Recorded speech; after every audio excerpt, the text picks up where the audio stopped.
Hey, it's Ollie here. Very warm welcome to another episode of the E-Commerce Freedom Podcast. Welcome to the E-Commerce Freedom Podcast with your host, Oliver Denyer. Learn the practical steps you need to take to build a business you can run on your own terms. Escape the 9 to 5 and work from anywhere in the world. So in this episode, we're going to be talking about outsourcing. Now, one of the most exciting things about actually being able to outsource tasks in your business is that you can have, say, 500 hours worth of work going into your business every single week, and you could only be doing, say, 20 hours. You can actually hire people from across the world who are really, really excited about doing a lot of the tasks in your business that you aren't really interested in, that you don't want to be doing repetitively every single day. You can pay them a fair wage for their end, and it can actually end up being very, very cheap for you. Now, when I actually started looking into being an entrepreneur and starting to research the process of looking for businesses to start, outsourcing was probably one of the most exciting things about it for me, because I just thought to myself, if you're in a job or if you're working 9 to 5, or I was working in a bar, there's absolutely no way you can create any leverage for yourself aside from perhaps becoming a manager and delegating tasks to people below you. There isn't really any way that you can work less and earn more and have that structure directly affect the amount of income that goes into your bank each month. But if you run your own business, like if you run an Amazon business, for example, and you start outsourcing, then you really can do that. If I were to hire another 4 virtual assistants this week and got them all researching products in the background for my business, that would instantly affect my sales, right? That would instantly make it so there was more products listed on my account, and I would make more sales pretty much within a few weeks. So this is just such an awesome topic, and today I wanted to dive into a few of the details around outsourcing, because you don't just want to outsource just for the sake of it. Like, there's a few things you want to have in place before you actually hire somebody.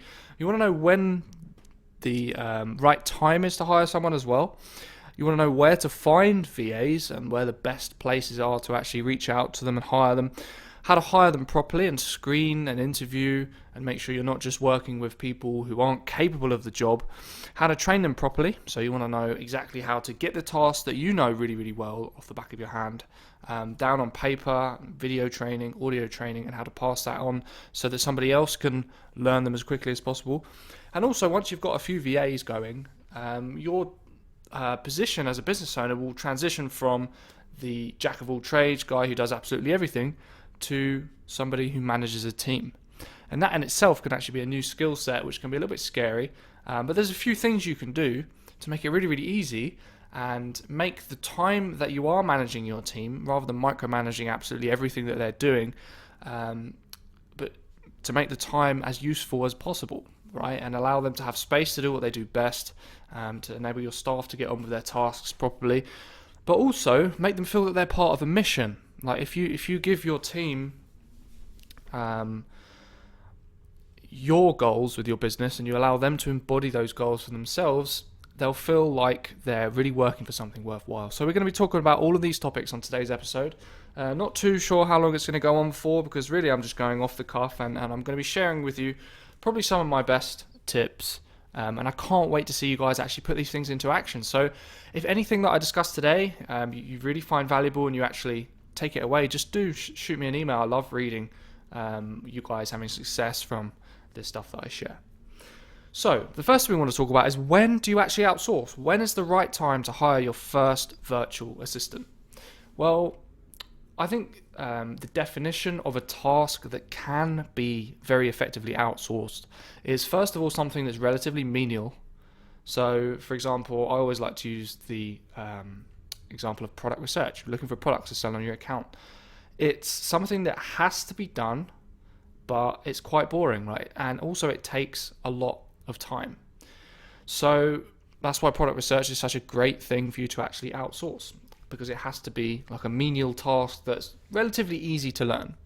Also, it has to be something that happens over and over again. Like if you've got one task that needs to be done in your business that you know is going to take you like an hour, and then you're never going to have to do it again, unless it's something very, very technical, it's probably not best that you outsource it necessarily. Unless you've already got somebody on your team who's easily capable of doing this, I wouldn't necessarily hire somebody new to do that task. Because remember, you're going to have to actually prepare all the training materials for this task, pass it on to them, and oversee them whilst they're doing it. So that could effectively take longer than you just doing the thing yourself, right? So you want the task to be menial, relatively easy to learn, but also something that happens over and over again and it's relatively time consuming. If any particular task that happens in your business that you're doing day in, day out fits those two criteria, then it's definitely time for you to outsource it. Now, what I like to do with any task like this is time myself doing this task before I outsource it. And this is for a couple of reasons. The first reason is that I can get a good estimate of how much money I'm bringing in by doing this particular task per hour. So if I'm doing this task and I'm being effective and I'm in a good state whilst I'm working for an hour and I know what I'm doing, then let's say I make $50 from that work, right? I find, say, 5 products if it's product research. Each one of those makes $10 profit, and I'll make $50 for that hour. That's the first reason you want to time it.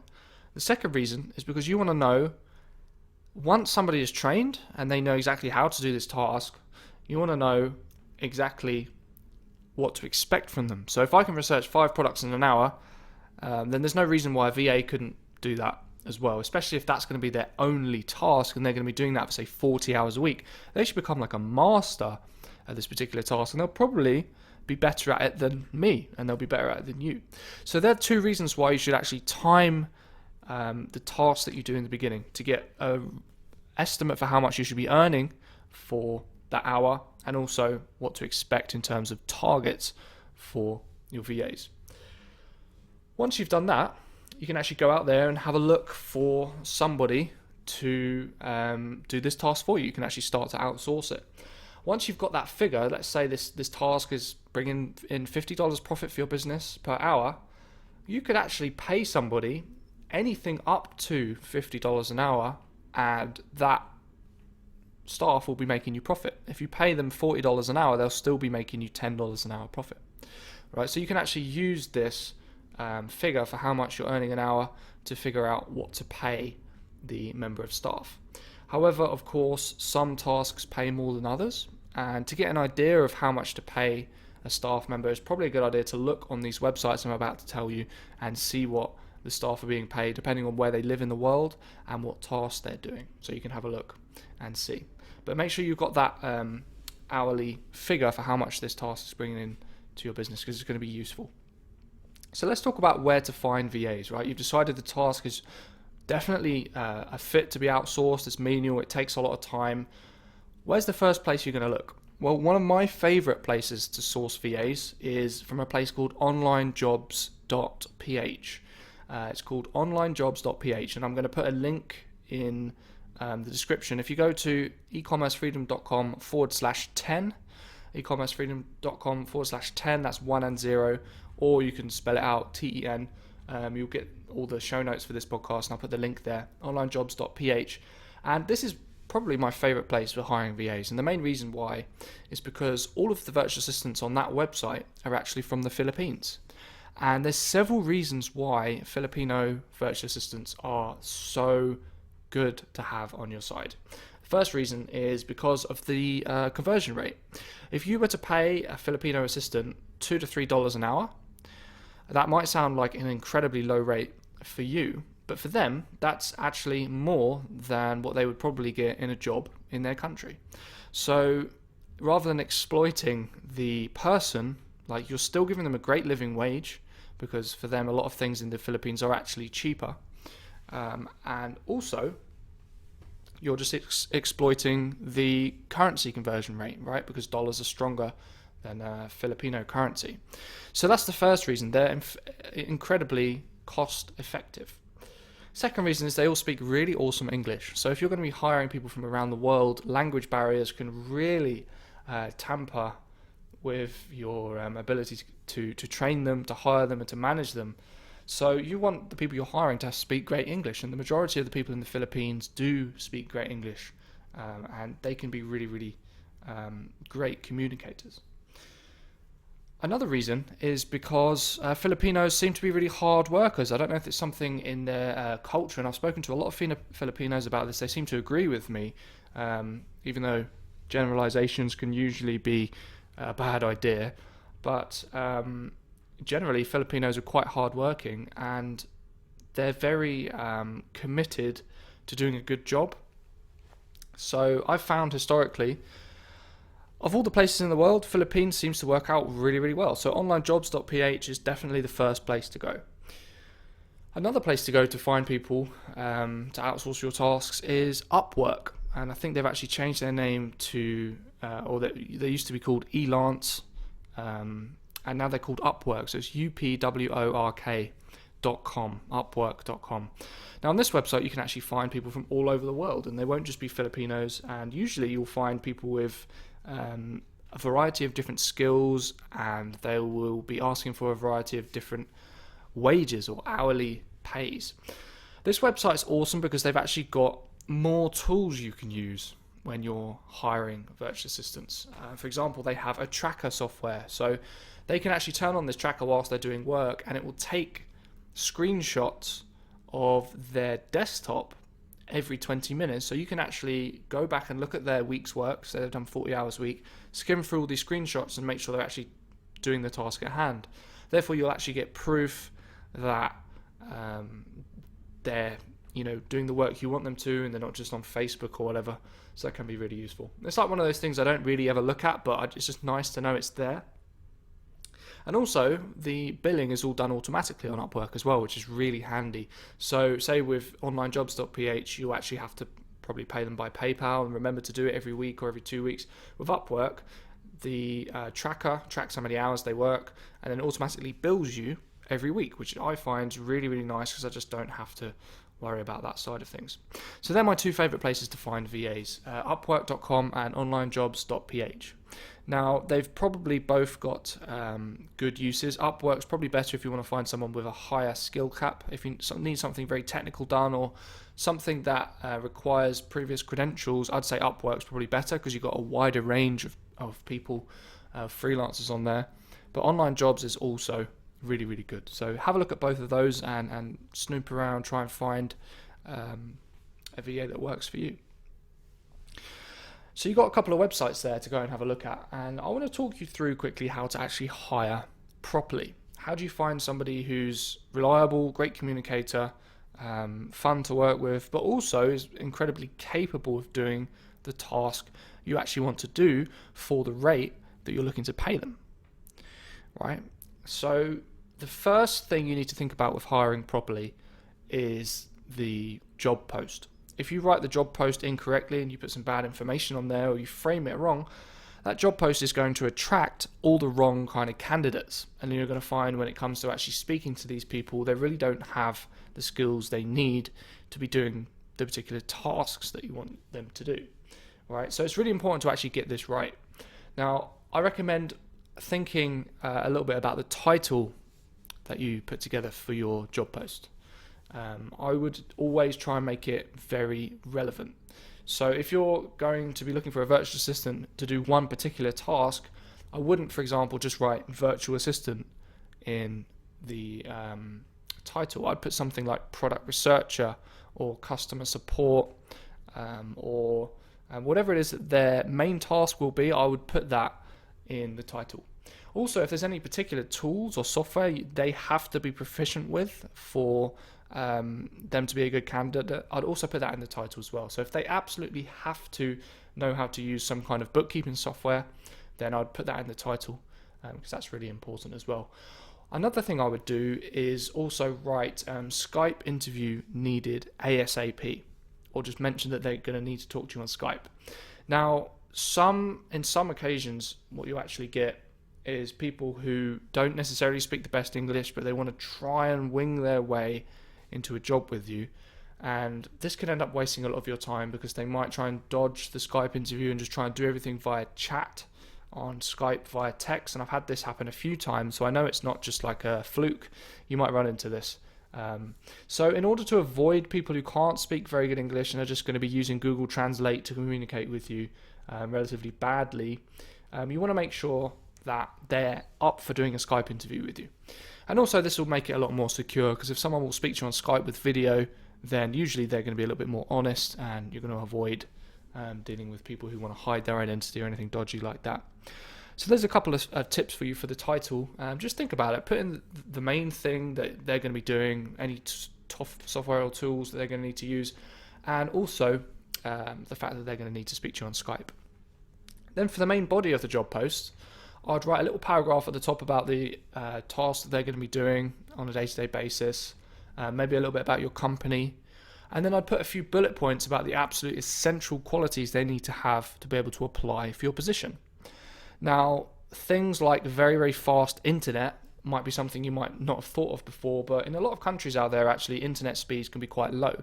So if you're going to be paying somebody, say, $5, $10 an hour to do a task, and their internet is a quarter of the speed of what it should be, you're going to be paying them 4 times the amount when you actually hire them. So I'd 100% recommend you guarantee that they have fast internet, and you actually require them to take a screenshot of a speed test of their internet at some point as well. Obviously this will all be revealed when you get them doing some work and you see how fast they can actually do it, because usually internet can be one of the main reasons why virtual assistants slow down. So yeah, one of those bullet points should definitely be fast internet connection. Also, things like ability to speak, write, and read really good English and communicate well should be another one. And then you just got to think about the position. Are you going to have them targets to set for them? I'd recommend you definitely have targets. So maybe put ability to meet targets. I would probably avoid having bullet points like that are very, very generic, like saying very reliable, super enthusiastic and things like that. Because to be honest with you, anybody can say that they're enthusiastic and reliable. It's very hard to actually prove that you are until you've been working for somebody for a month or two. So I'd stick to very specific things that you require from them in those bullet points, and just put, say, 4 or 5. And then at the bottom, just write a little line, say, I look forward to speaking with you on Skype. And then make sure you put your name at the bottom of the job post. And the reason for this is because what you'll find is a lot of these candidates will actually message you with a generic cover letter that doesn't really match anything that you've written in your job post. They'll ignore all of the bullet points. They won't have the qualifications or anything that they need for your job. And they won't even put your name at the top of their cover letter. They'll usually put something like Dear Hiring Manager or Dear Sir or just Hi. And what you'll find is the candidates that have actually used your name will really stand out from those who've just copied and pasted the same message to everybody. And you can actually have this as the first part of your screening process. You can have a look through people's covering letters. You don't even need to look at their CVs to see whether they have attention to detail and things like that, just by what they say to you initially. So if they say, they're messaging me and say, Dear Ollie, thanks a lot for your job post. I think I'd be a great candidate for this position because I have very fast internet connection. I use the tool that you said you wanted me to use. And they're mentioning a few of the things you actually mentioned in your job post. Instantly they're on the ball. They're not just messing around, and they're serious about getting a job that actually fits for them, right? Because a lot of people on these websites will literally just take any work that comes to them, even though they can't do the job properly. So I definitely recommend being very particular about your job post, writing things specific that you need for your task, and then when it comes to actually hiring the right person, you can have a look at the applications and make sure that person matches with what you've written in that job post. So that's the job post out of the way, right? Think about it. Write something really good up there. Make sure you take a little bit of time to personalize it for the task in hand. The next thing to do, once you've posted that job post, is to sit and wait for all the applications to come through. And what you're going to find is you're probably going to get a couple hundred. Like if the task that you need to do doesn't require very much skill, like product research, anybody can go online and effectively look for products in online stores or whatever it is, or private label research. Anyone can really learn how to do that, right? So you're going to get a flood of people applying for your job. And then what you can do is, if you've done your job post correctly, like I mentioned before, you can look through these applications and see which of these people stand out.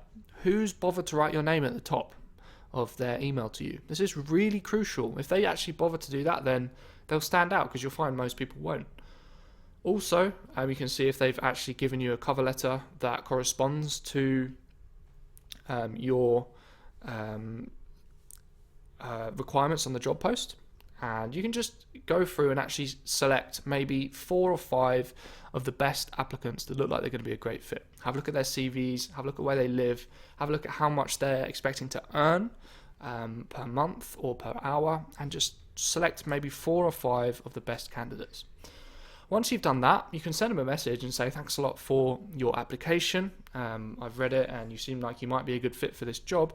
Would you be free at such and such time and date for a Skype interview?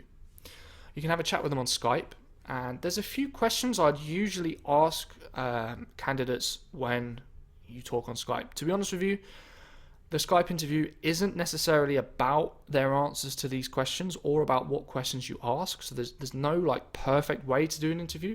It's more to see if you guys are actually a good fit to work together. Do you feel natural when you're talking to this person? Do they reciprocate really well? Have you guys got rapport together? Could you see yourself working with this person for the next couple of years?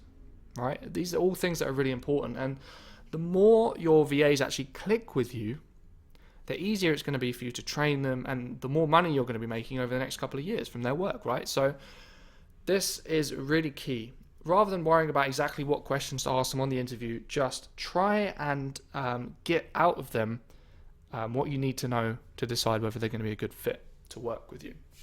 So the first thing I'd usually ask them is, I'd usually say, hey, it's Ollie, how you doing? Thanks for agreeing to do an interview with me.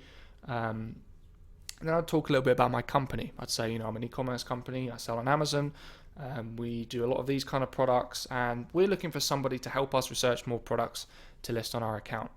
And then I'd say something like, could you tell me how the previous work that you've had corresponds to the kind of work that you're going to be doing in this job, right?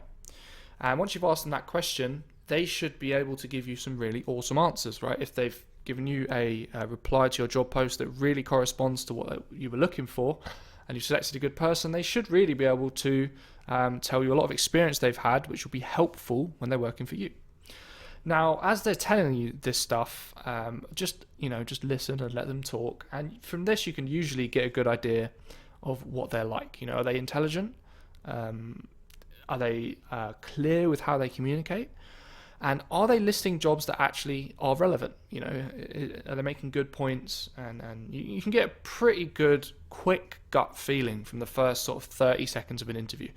Now, even though you've screened everybody and you've only chosen people who've given you good cover letters, sometimes you're going to interview people who look great on paper. When you actually talk to them, you'll find they're really not that compatible for the job, and you might find that you really don't click with them, or actually their English isn't as great as it was on their cover letter that they've spent hours and hours putting together.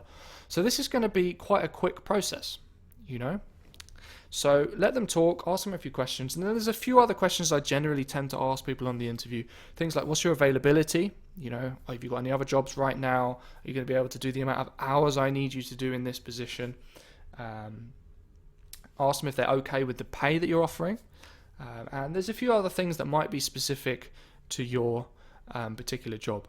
But the point is here is not to worry too much about the particular questions you ask. Just get a vibe for the person. They're probably not going to be doing any rocket science in your business. You don't need to figure out exactly what their IQ is or what previous tasks they've done, to a T. They're only going to be doing relatively menial tasks in your business anyway. So you don't need to worry too much about all their credentials. It's more just about a vibe for how you actually get on with them. So after you've done these 4 or 5 interviews with different candidates, you've probably realized that some are better than others. You might find that maybe 1, 2, or 3 are probably good enough for the job, right? But I wouldn't go and hire them yet. What you should do next is actually give them a trial shift, right? A trial shift at least 2 people. And the reason we do this is because there's absolutely no way you can tell how good somebody is going to be at doing a task until they're actually doing it. there's so many variables that could go wrong whilst you guys are working together. You might find out that they're just really not very computer savvy. Like they say they are. They say they've worked with computers before. They're really awesome to talk to on the phone, but when it comes to actually doing simple things in Excel or Google Sheets, they just fall behind and they're really, really slow. Like that could happen. Or you might find that actually their internet speed is really slow and they're just not very good at it. Or maybe this job just isn't for them. Sometimes out of pure desperation, people apply for jobs. Like I know I've done it in the past, applied for a job just for the money, and the actual task that I'm supposed to be doing in the job really isn't for me. So you might find all this stuff out through the trial shift, and that's why it's so important not to just hire somebody straight away. So for this trial shift, I always recommend you pay them, right? Just pay them what they would have earned if they had worked with you for the same amount of hours, because they're obviously putting in their time. So definitely make sure you give them some cash for that, and just get them doing maybe 1 or 2 simple tasks similar to the tasks they're going to be doing in the future. Now, rather than training them on absolutely everything that happens in your business right away for this trial shift, that could be a waste of time because they might not end up working for you. Just train them on the specific task that you want them to do, maybe for 4, 8 hours or 16 hours over 2 days, and just see how you guys work together. You will learn so much from how they actually pick up the task you want them to do, how they perform, how they communicate with you when they have a problem, if they ask you decent questions, and at the end of the day, how good their results are after a couple of days' work. You might find, after 2 days, they only find you 2 products if it's a product research task, and that's just not ever going to be good enough. So, you're going to know that they're not a good match for you. Obviously, they haven't been doing it for very long, so after 2 days, their performance isn't going to be as good as it will be after a month, but you can get a good idea for how naturally they adapt to the task you're giving them. So this is what I recommend you do. After you do 1 or 2 screening trial shifts, and you've got their results, and you've got a little bit of work that they've done, and you've paid them, you can make a final decision of who to hire. And what I recommend you do is, once you do decide and you say, this person really performed well, great in the interview, good cover letter, good trial shift, I want to hire them, I would consider at least the first 4 weeks to be a probation period. And you can be perfectly transparent with them, and you can say, okay, you're hired, but for the first 4 weeks, it's still probation, so you haven't necessarily got a long-term job with us just yet. We just want to see if this continues to work well for both of us. We don't want you to find out that you hate the job, or we don't want us to find out that maybe you weren't the right person. So for the first 4 weeks, we're just going to have it as maybe like an extended trial or probation. Now, the reason is for this is it's actually a very specific reason. I mean, I've hired probably over 30 virtual assistants in my time, probably more actually if you consider all the smaller tasks that I've had done. And you'll find that people will be really good with the cover letter, great on the interview, really, really good on the screening trial shift, and then 3 weeks down the line, you just find out something else about them that you just can't stand, and for some reason, you guys just don't work together. Like sometimes it's hard to figure out whether someone is going to be great for the job right away, in those first couple of days when you're hiring. So it's good to allow that 4 week period just for your sanity's sake, so you don't think you're doing something wrong. Like I've had a lot of my students hire VAs, go through this whole process, and then after 3 weeks they just realize this VA is not as good as they thought, and they thought they were doing something wrong. Well, hiring people takes time. Like, to find good people to work for your business, it's the most rewarding thing in the world, but it does take time, right? So you have to allow for these things to happen. So just be aware that the first 4 weeks of that person working for you will be really the final decider of whether they're going to work for you long term. Awesome. So once that's all done, really, you should know exactly who is going to be a long-term staff member for your business.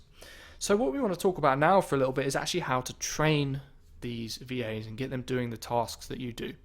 Now, the most simple way for you to actually train somebody and show them exactly what they need to be doing is to use a video capture software. I use Camtasia, but you can use a software called Jing. It's jing.com.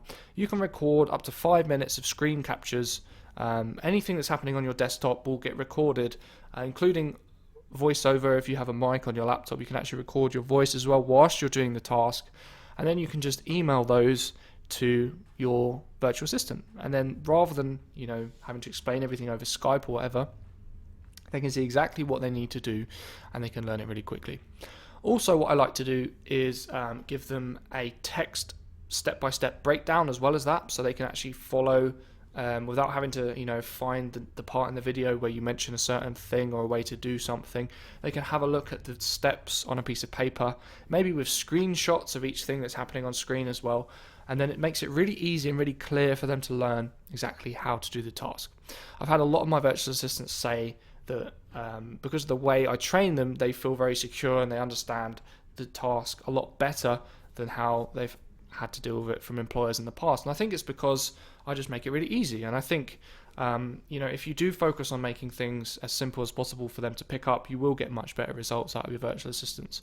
So grab a screen capture software like Jing or Camtasia, and you can record the screen.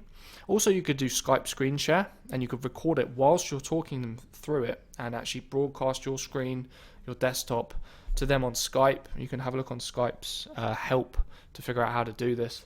And that's another great way of doing it. And you can actually record it whilst you're doing that and then send them the recording and they can go back and view that.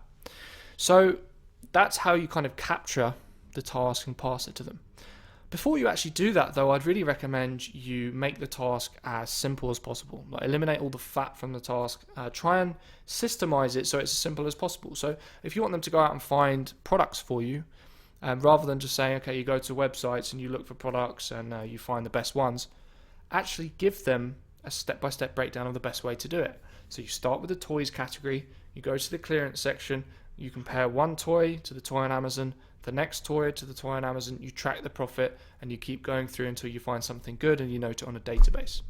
That's a much better, clear system for them to actually go and replicate, rather than them just not knowing really where to go when you've just said, you just find toys online to sell on Amazon, right? So get it very, very clear. Get the system created so it's very smooth and streamlined so they can go and replicate it.